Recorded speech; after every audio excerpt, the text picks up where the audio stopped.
Au nom du Père et du Fils et du Saint-Esprit. Amen. Esprit de vérité, viens nous visiter et aide-nous à mieux comprendre l'Écriture sainte. Évangile de Jésus-Christ selon Saint Luc.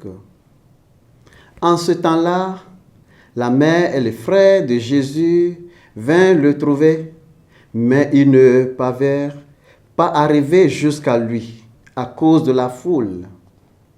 On lui fait savoir, ta mère et tes frères sont là dehors, qui veulent te voir. Il leur répondit, ma mère et mes frères, ce sont ceux qui écoutent la parole de Dieu et qui le mettent en pratique. Acclamons la parole de Dieu.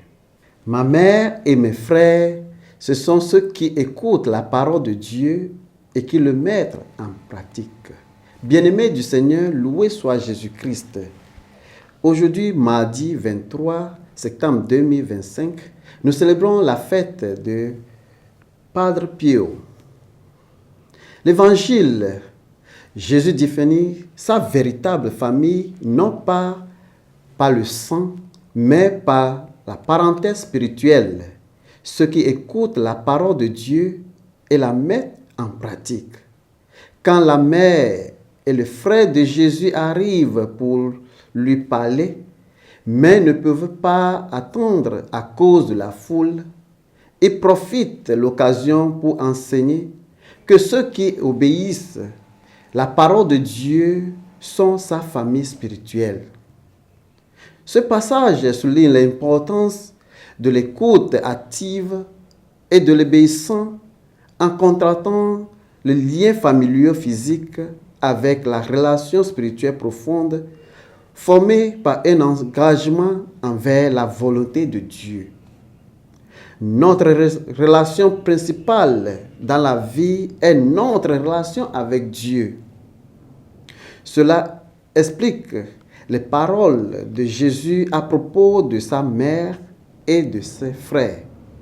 Même les liens et la relation familiale le plus fort s'inscrit dans une relation antérieure que nous avons tous au moment de la conception. Nous appartenons à Dieu avant d'appartenir à qui que soit d'autre. Notre relation les uns avec les autres est la plus profonde dans notre appartenance commune à Dieu. Notre relation avec Dieu grandit en écoutant sa parole, en priant sur sa parole, en traduisant sa parole en vie et en service chrétien.